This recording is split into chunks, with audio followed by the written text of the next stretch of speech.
You see Meta, you see Google all investing in hardware. Most of that investment is coming in through the some form of glasses. That's where they're kind of projecting out. But that's at least maybe like in the short term, 3 years before there's a product ready to ship. It's more likely it's 4 to 5 years. And then it's like, well, what's the user adoption going to be like? It's not overnight. 5 billion people are going to buy a pair of these glasses and transition from a mobile device to glasses. So you're probably looking at a 5 to 10 year time frame before anything majorly disrupts.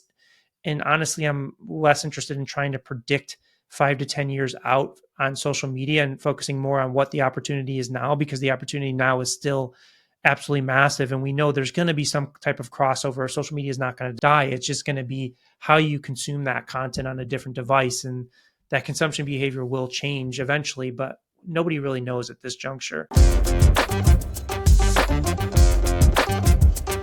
Hello and welcome to Marketing Speak. I'm your host, Stephan Spencer. It is my pleasure to have Brendan Kane back with us. He was previously on episode 301 4 years ago. Brendan has nearly 2 decades of experience. He's transformed brands, influencers, and individuals into digital powerhouses. His data-driven approach and innovative content models have generated 60 billion views and 100 million followers. We're going to really go in deep into viral marketing and how to create a memorable brand. Brendan, it's so great to have you back on the show. Yeah, thanks for having me. It's a pleasure to connect with you and anybody that's tuning into this. Yeah, so I'd love to start with like a real case study example. And I know you worked with Mindvalley and you have some great testimonial quotes from them. And I'd love to unpack a bit about how that has been able to turn into a digital powerhouse. I think they've said somewhere that you're their secret weapon. So if you could talk a bit about, without revealing anything that's confidential, what is kind of the secret sauce behind making a brand like Mindvalley a digital powerhouse in terms of viral marketing?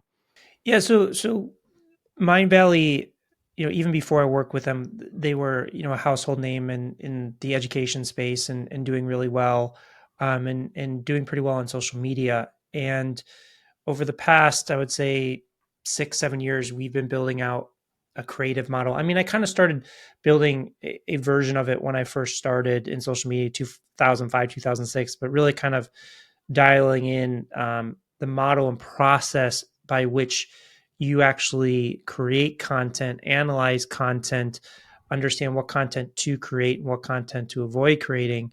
And that's really what we did with Mindvalley. Is they had a really smart team that was working on their social media efforts, and we came in and just restructured the creative model and creative process that they used as they were going through content. Because our team's done about 10,000 hours of research into understanding like how and why things go viral. And really it's more about the context of how you're delivering your message and your information rather than the actual content itself. So when you think about somebody like Mindvalley, it's not that we changed the content and what they spoke about, but more about how they spoke about it, how they packaged it to really break through in this world that we live in, where there's close to 5 billion people on social media.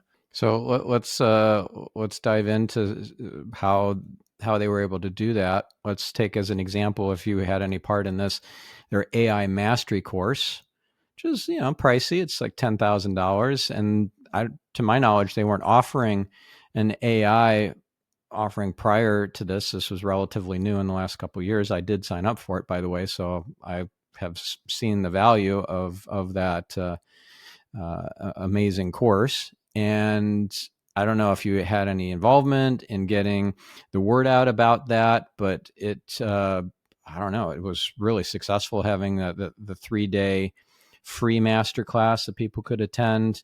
And then that led to the 8-month or 9-month long course program. And I think they had on at least that 3-day event, at least, I don't know, 10,000 people or some crazy number like that live attending a webinar. That's pretty impressive. So is that something that you were involved in, getting that kind of reach and engagement?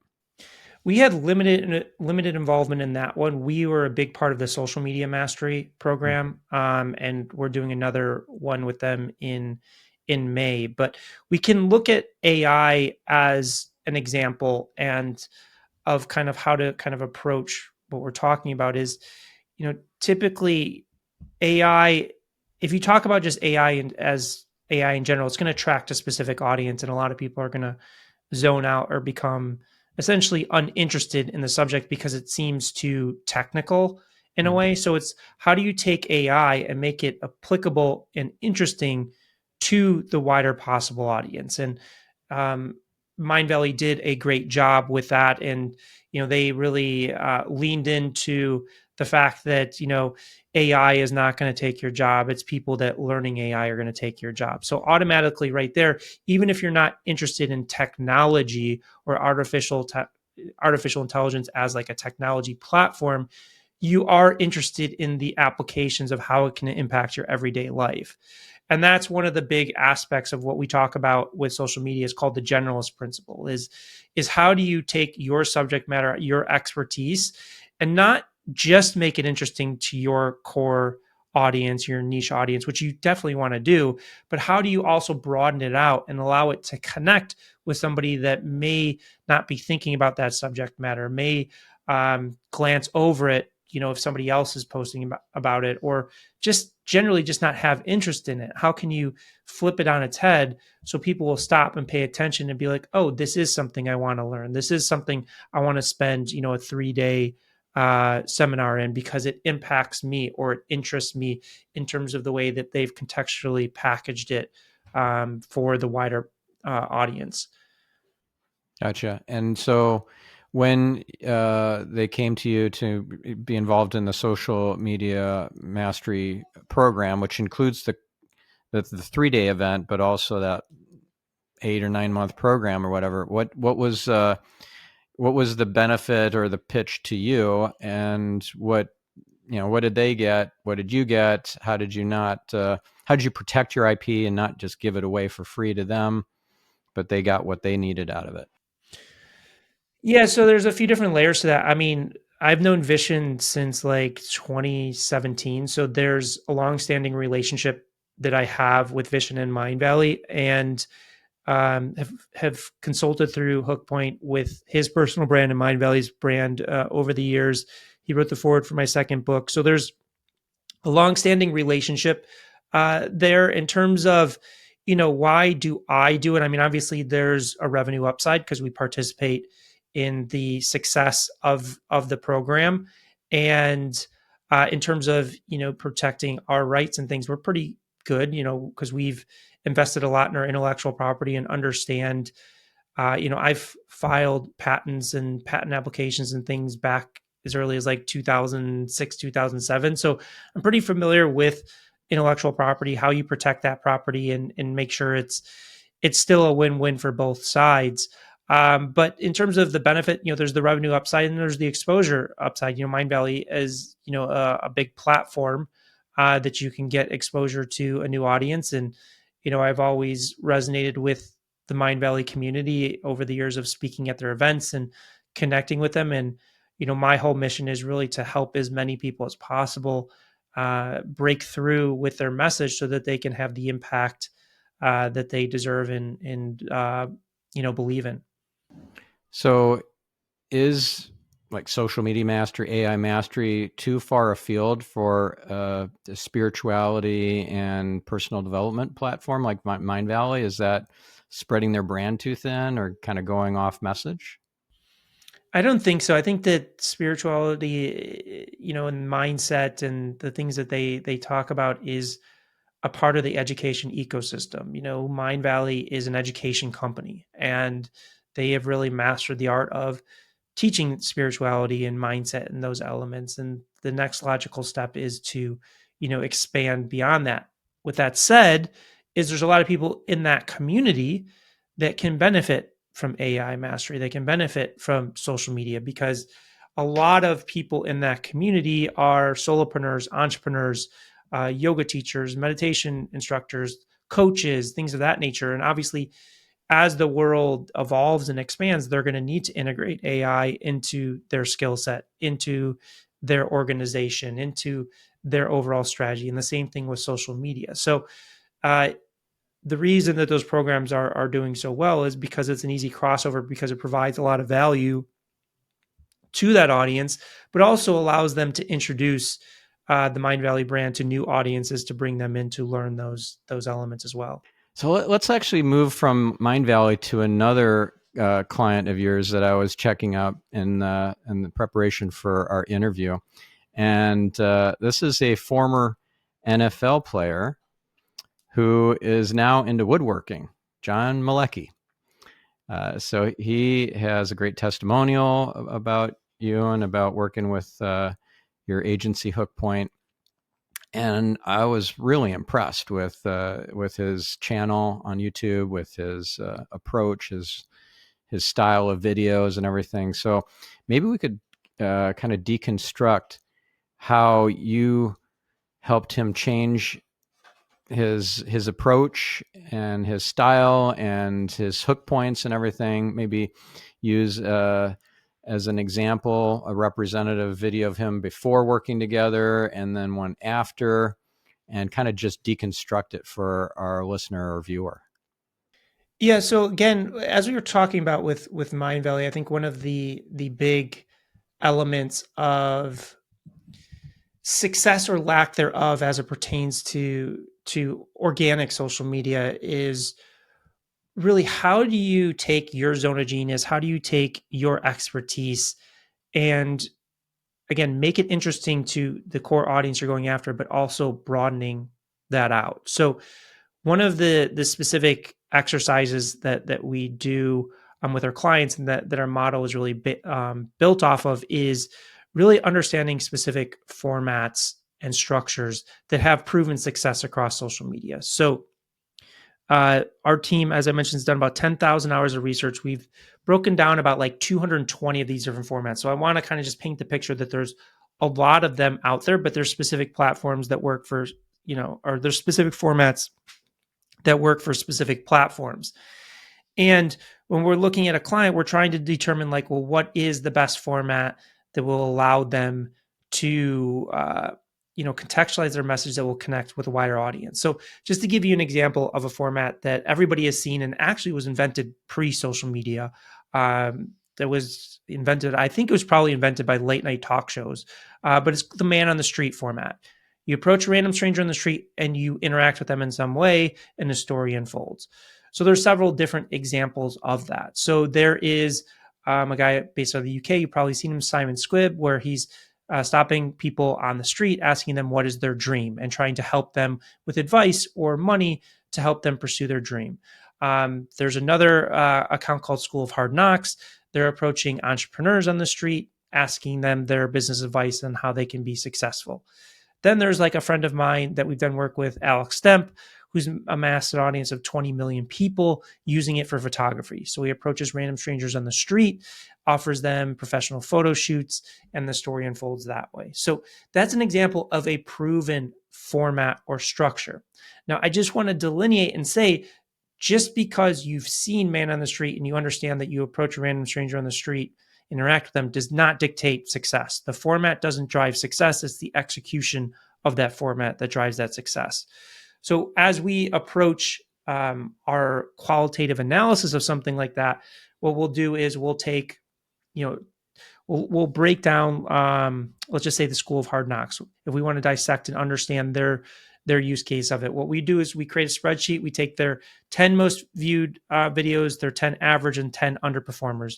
And what we're doing is a cross analysis of understanding what are the contextual elements that are showing up in those high performers that are not showing up in those low performers.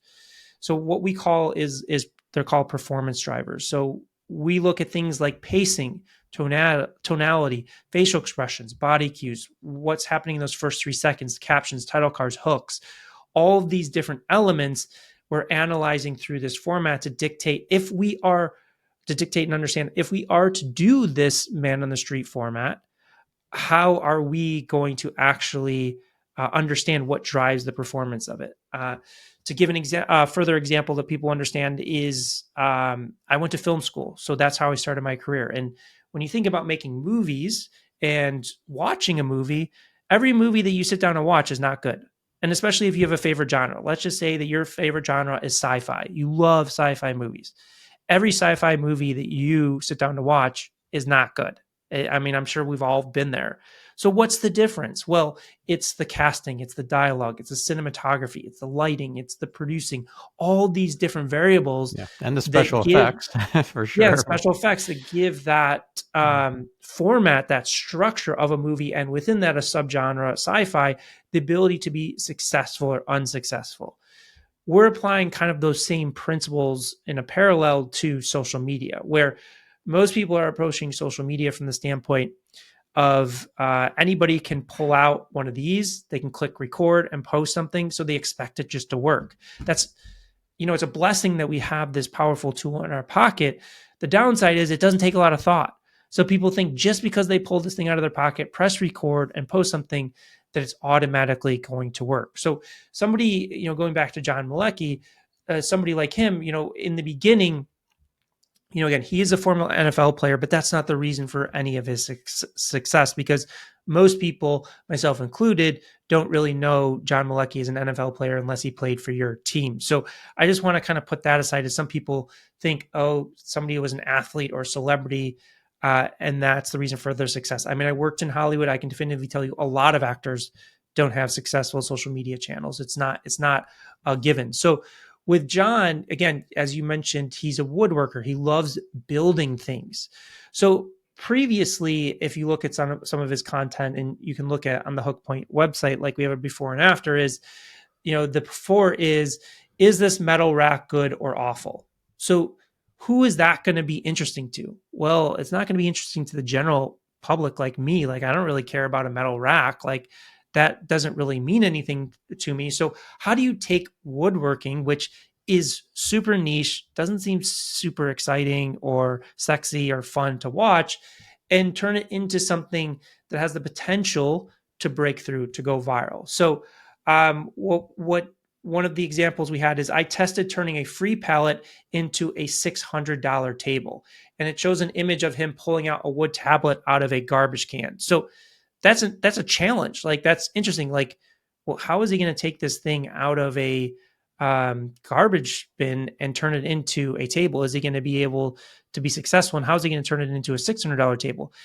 The first component of it is there's this challenge aspect. Is he going to be able to do it?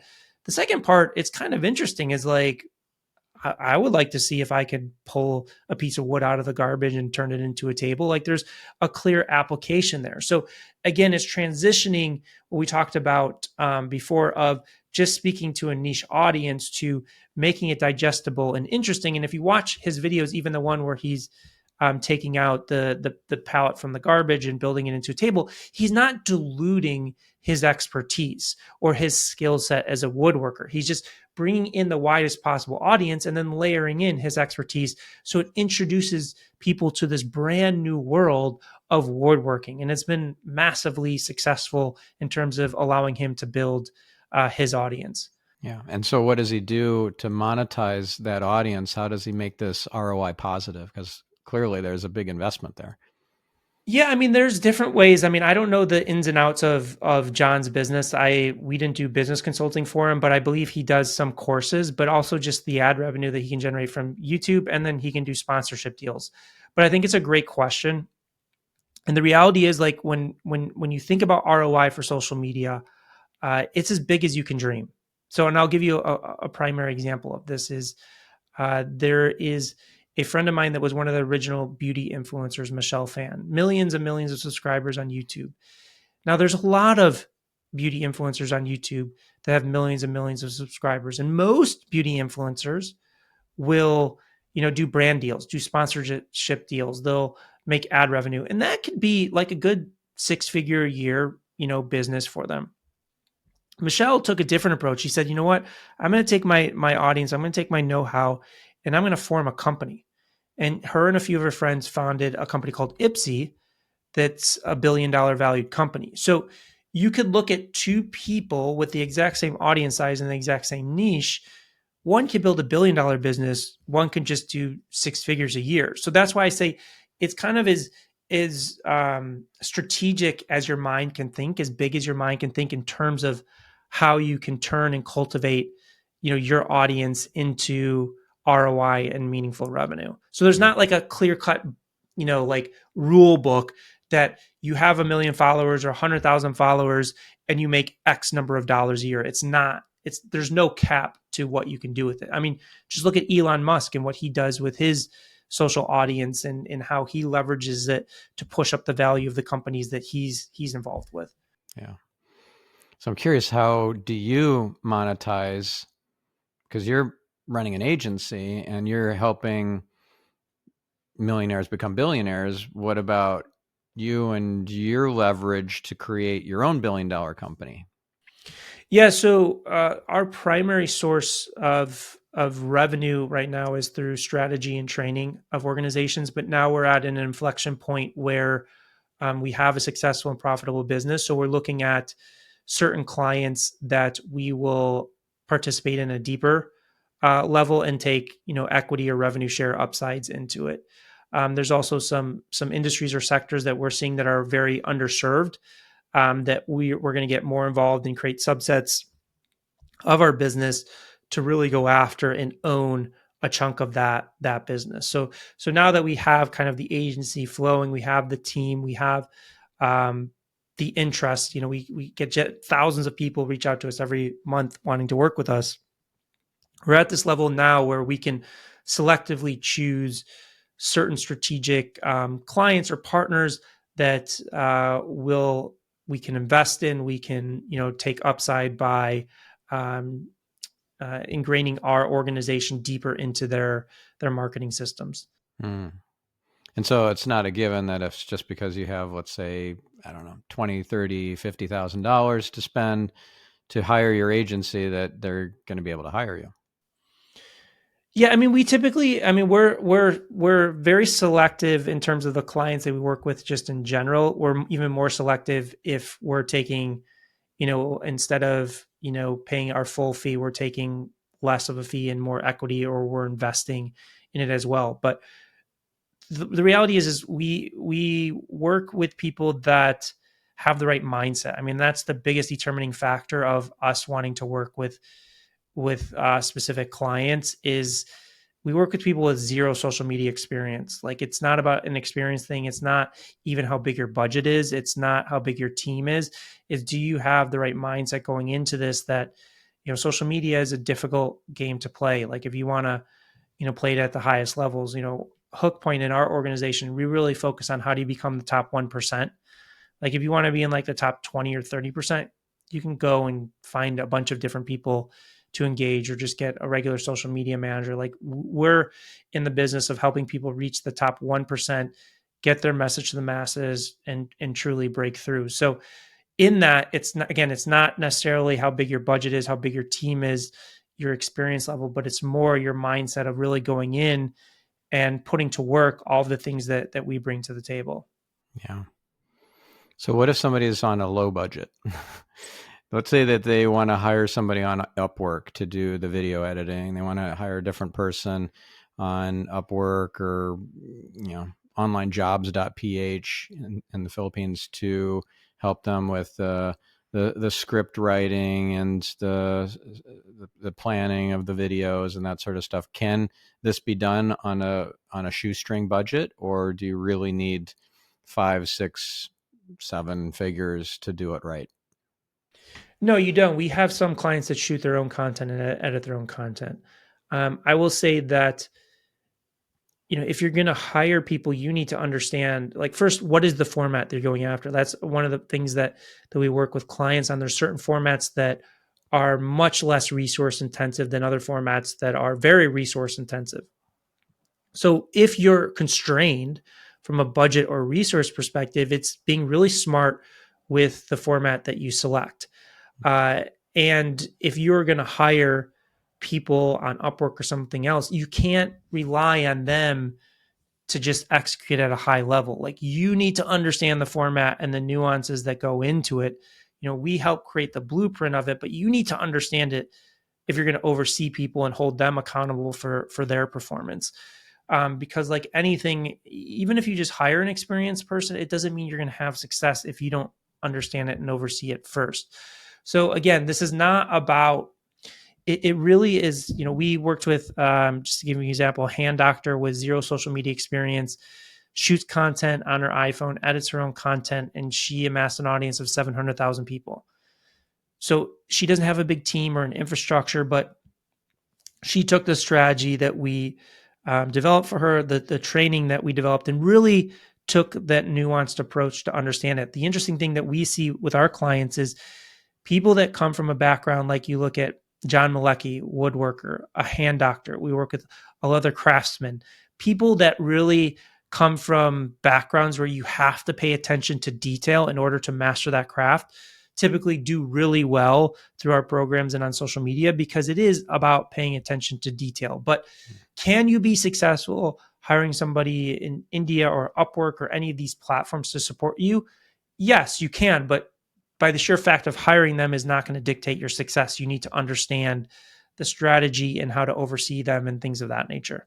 Yeah, and that's where using your guide to going viral or your hook point book or both as a kind of a framework or a blueprint for what to do and how to do it and when and where to allocate the budget is probably a good starting point, I would imagine. Yeah, I mean, we did. I like all the stuff. The model that I was talking about. I outline everything in the guide to going viral. And for your audience, if they just go to hookpoint.com/MSP to stand for your marketing speak podcast, but MSP, they can download the book for free, and all the detail of the model is in that book. So if you like reading books and want to kind of dig in and give it a shot yourself, we don't really hold anything back in that respect. Yeah. Speaking of not holding anything back, I was really impressed to your second most recent book, Hook Point, is also for free, and I got it. I downloaded it right off of your website. Like, what's the monetization or ROI strategy there? If you're giving your book away, that you must have spent a lot of time and money to create and put out there, and it's just a freely available book. You don't even have to buy it on Amazon. Yeah, so I create books for marketing. I don't create books as a revenue stream. I don't. It's even with my first book, it was never about like how do I make money with the book itself, but how do I use it as essentially a calling card or for somebody to reach out. I always wanted to build a business where I don't have to, because I've built businesses in the past where you have outbound sales teams where you're going out there and trying to kind of go and drum up business. And it was always just so expensive. Didn't really like it. I always wanted to build a business where the inbound is coming in. And with books in particular, my literary agent, uh, he always said that you need to get at least 25 to 30,000 copies in the market for word of mouth to start kicking in. Now the reality is the average published book sells less than 5,000 copies. So rarely do you ever even get a published book that reaches that threshold to really break through. Yeah. So from my perspective, because I'm not really concerned about making money off the book, I see it as a loss leader. I want to get as many copies into the market as possible. By the way, how many books did you end up selling of 1 million followers? I don't know the exact numbers because international is a bit murky, but it's in the several hundred thousand range. That's awesome. It could be a lot more than that. For some reason, well, I don't really concern myself with it, but international, they do not give clear reporting with it. Um, on top of that, like you will see a lot, even if you don't give away your book for free, people are going to pirate it. And that Yeah. book has been pirated so many different times. And if you type in YouTube, like the audiobook and things are in there, but it's definitely in the several hundreds of thousands of copies that have been sold Yeah. thus far. Well, it's a good indicator that you have several thousand ratings and reviews on Amazon for that book. That's really cool. Yeah. So So that's kind of the way that I approach it. Is I just want to just get as many copies out there, and you will see people like even if you give a PDF download, there's people that will want to buy the physical book. Yeah. The Guide to Going Viral audiobook is on my YouTube channel for free. And the interesting reason I did that is because Audible is there's a really strange thing with Audible. So I did my entire audiobook for this book in AI. So we trained a model in my voice. And the interesting thing is Audible allows AI voice generated books, but ACX, the company that interfaces with Audible, doesn't.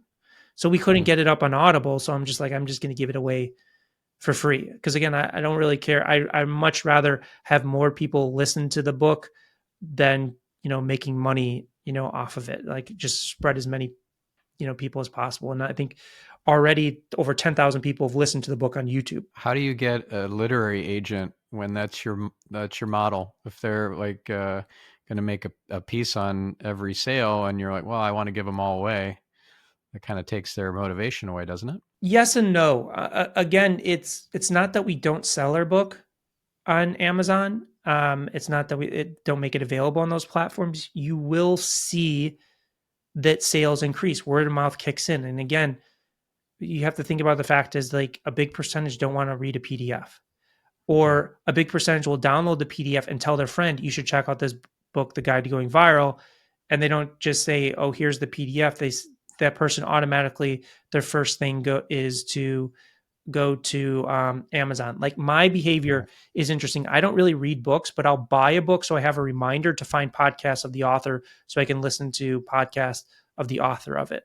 So it's kind Yeah. of it's counterintuitive in a lot of ways, but it drives a massive amount of awareness and sales in the long run. But Mhm. my literary agent, he's since passed away, but he was kind of a visionary in that way. But the book publishers, I can tell you definitively don't get it.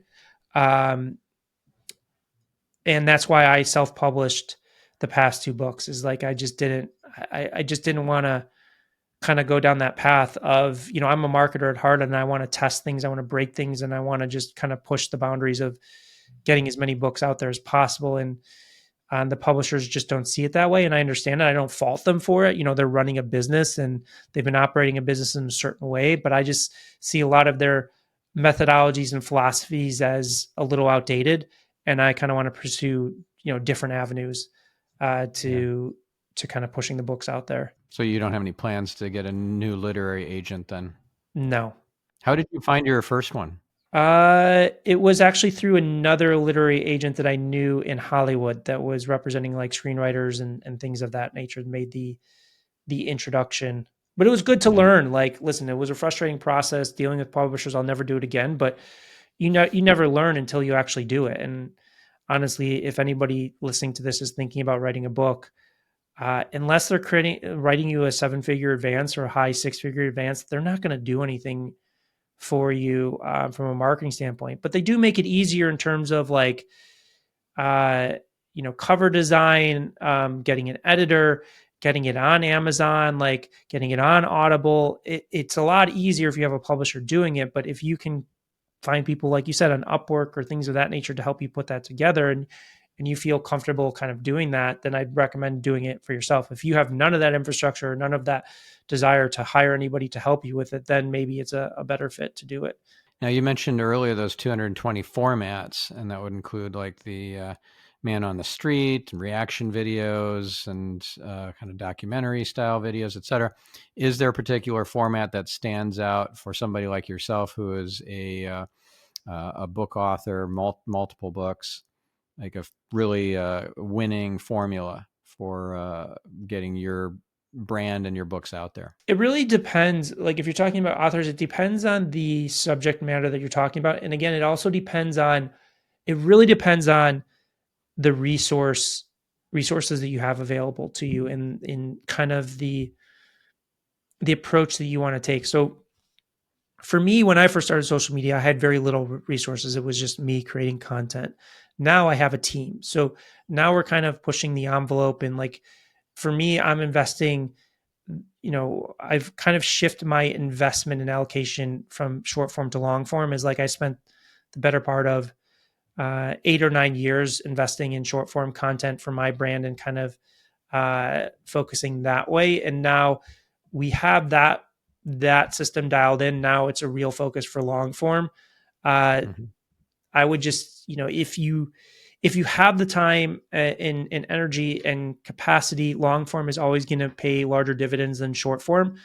But there is a lot, again, more work, time, and resources that go into that. Yeah, and is there a platform besides YouTube that is a good fit for long form, or is really YouTube the only game in town? Pretty much. I mean, listen, Mm. Spotify is, and iTunes have the podcast element to it, but YouTube's just, there's just the amount of traffic that they have, it just beats everything out. It's just that, putting your eggs all in one basket is pretty risky. I mean, YouTube's been around for close to 20 years. I mean, Yeah. it's, I mean, you could point to what's going to happen with TikTok and the time of recording this, we don't fully understand, but I mean, listen, I've been doing this for so long and people have been saying that same thing over and over again about the key players. Like, I can't tell you how many times since Facebook started, I saw articles that said Facebook's dying.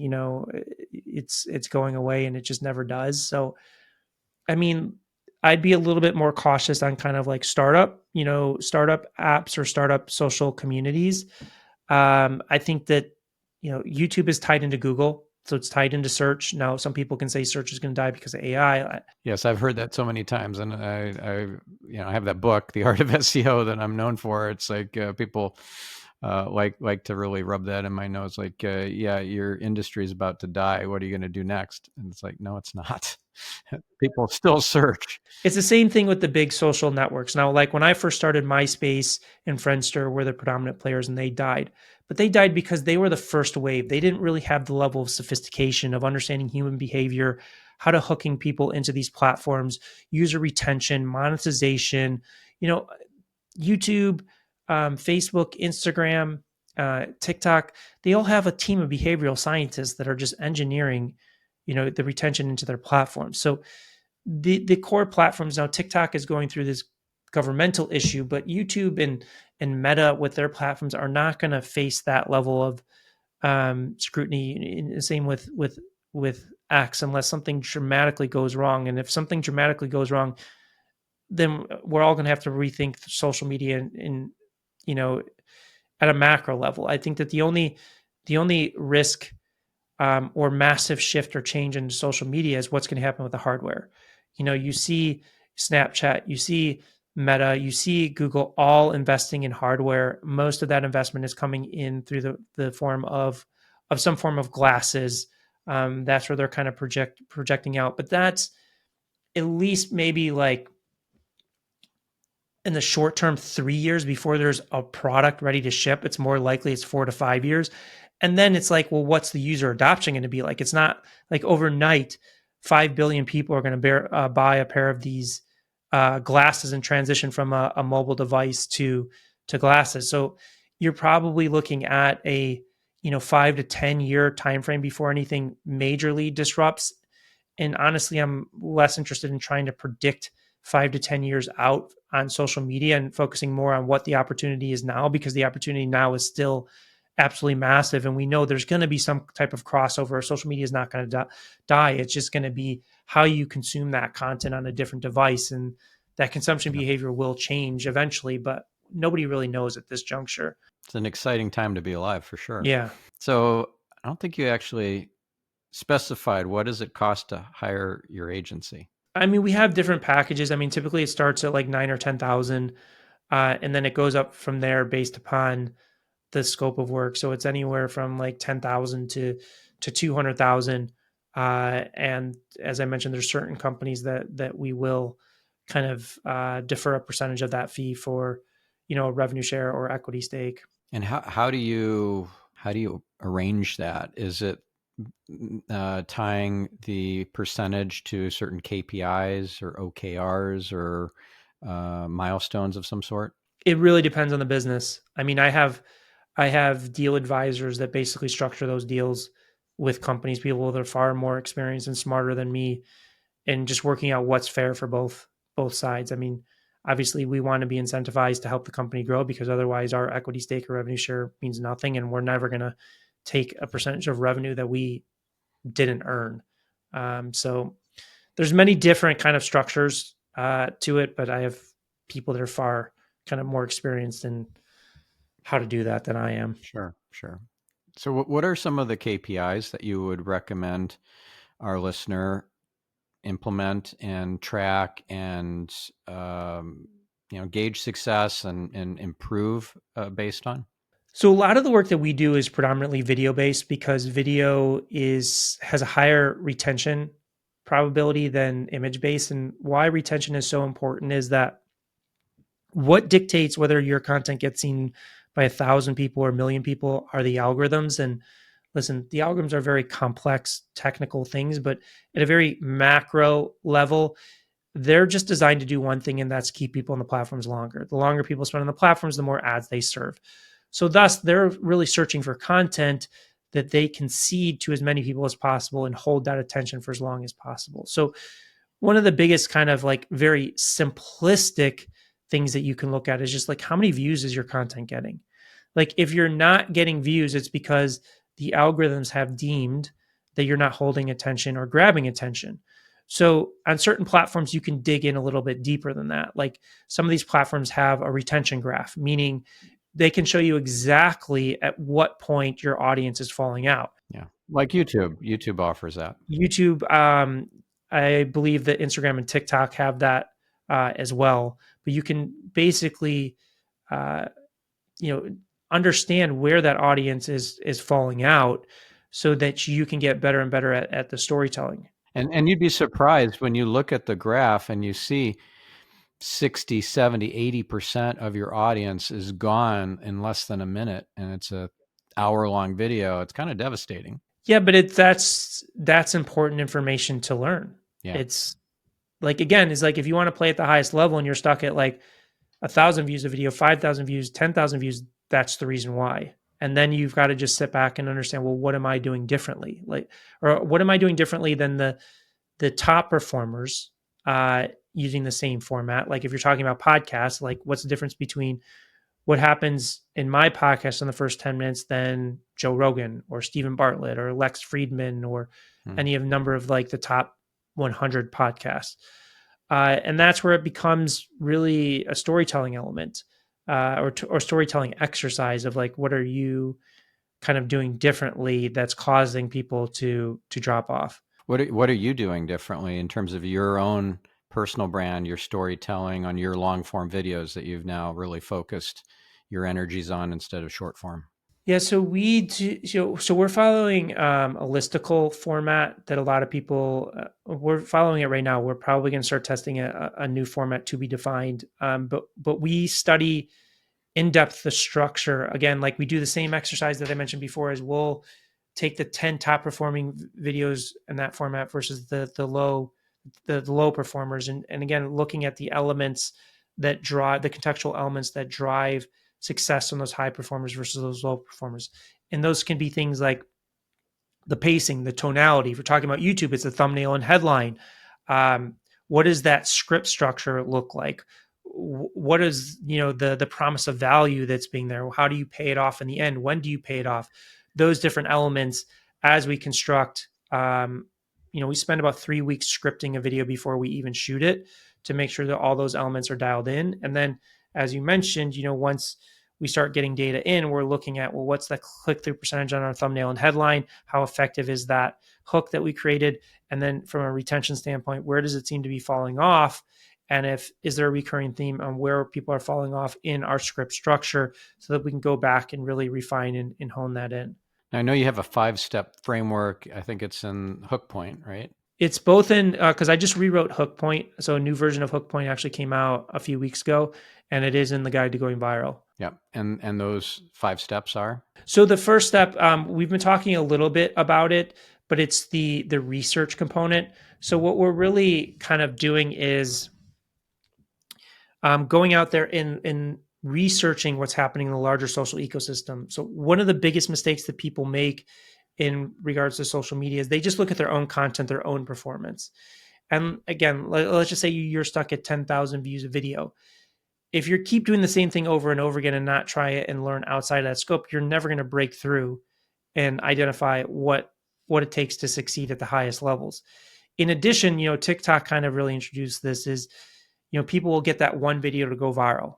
It'll get like a million views, but they have no idea why, so they can't reproduce those results. So the first step is researching, looking at the larger ecosystem of social media and looking for those formats as we talked about. So and it can be as simple as changing your personal consumption behavior of social media from passive to active. So when you're on Instagram or TikTok or YouTube or whatever platform you use the most, and you see, oh, that video has 10 million views. Okay, let's click on that creator. Has that creator used that same structure, at least 5 or 6 times to, reproduce similar results? And you keep doing that over and over again until you find a format to be like, oh, that format's interesting to me. I think I want to go after that format. And again, it doesn't have to be a creator doing the same subject matter. Formats like Man on the Street can be used for many different subjects. So don't pay attention necessarily to the content, but more the context of the structure of it. Yeah. So once we've identified the format, we go to step 2. So we select the format, and that's where we start doing that analysis of that specific format, where we create the spreadsheet and we look at the top performers of that format, the average and the underperformers, and start trying to understand what's the difference between the successful use case and the unsuccessful use case. And then once we have that understanding, then the third step is ideation. Then we can come up with our ideas. Now, most people will start with the idea phase without any idea of a structure, a format, or any of those things. And this is typically why that common reoccurring theme comes up. I have all these amazing ideas. I have an amazing brand. I have an amazing message, but it doesn't seem to break through. Well, the reason is because you don't have that format or structure, that understanding of what really drives that success. So once we've done our research, we've identified the format, analyzed that format, then we come up with the ideas. And then the fourth step is what we call single production planning and iteration, which means we create a single piece of content at a time. Most people want to batch produce content, but what happens with that is, let's say we sit down and create 10 pieces of content. The first piece of content we post fails. Well, the other 9 have followed that same model. So what most people will do is they'll just continue to post those other 9 without trying to fix the underlying problem. And if you produce a single piece of content at a time, then you can move to the 5th step, which is reviewing the results. And with our model, let's say the video doesn't work. Well, our model accounts for this and doesn't allow this opportunity loss to happen, which means if your content follows, you produce a piece of content following this model and it fails to break through, well, what you can simply do is put your video on one side of the screen and then pull up one of those high performers on the other side of the screen and play them side by side and just understand, well, what did I miss? Did I just not execute something properly, or did I miss something in that high performer? Maybe I thought that it was really the hook that was driving it, but it was really the tonality that was driving it, and I just missed that, and I'm going to go fix it the next time around. Or maybe I thought I was doing the pacing correctly, but I was off. Like my pacing was way too fast. I lost people in it. But if you follow that exercise of putting your piece of content against the high performer, and oftentimes we recommend doing that before you even post it, you will learn where you kind of fell off. In addition, if your video did break through, now you have an understanding of like, okay, I followed this model, I followed this process, I understood the things that I needed to integrate in order to make this format work. Now I know it works, so I'm going to go do it again. So you have that fundamental learning and understanding built in. Can you take a video that you kind of misfired on, delete it, and then make the tweak and then republish it? Or once it's out in the wild, you're kind of done? You have to start over with a new one?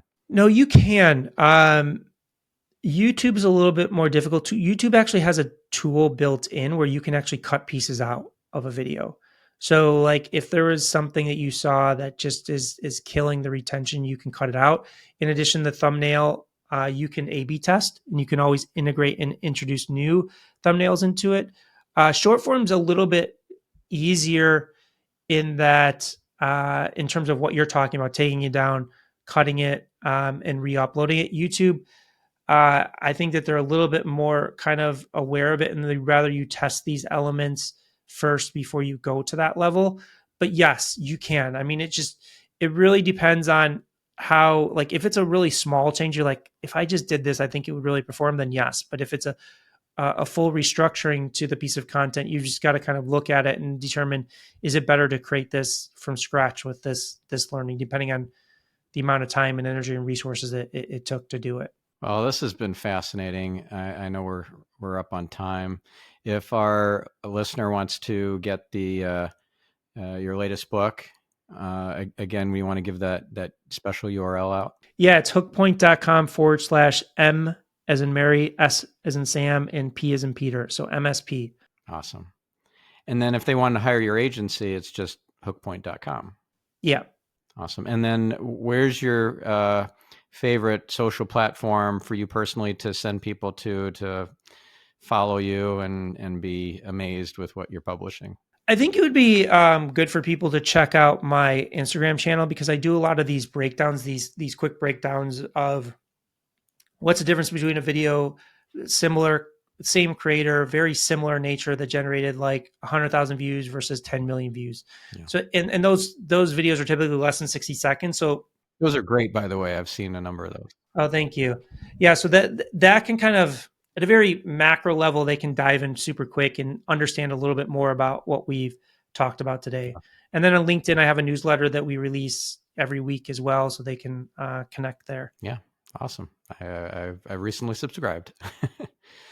Awesome. All right. Well, thank you so much, Brendan. This was fabulous. And thank you, listener or viewer. Please do something with this. This isn't just edutainment. This is for your betterment and the betterment of the world. So apply it in your business, apply it in your marketing, and make the world a better place. We'll catch you in the next episode. I'm your host, Stephan Spencer, signing off.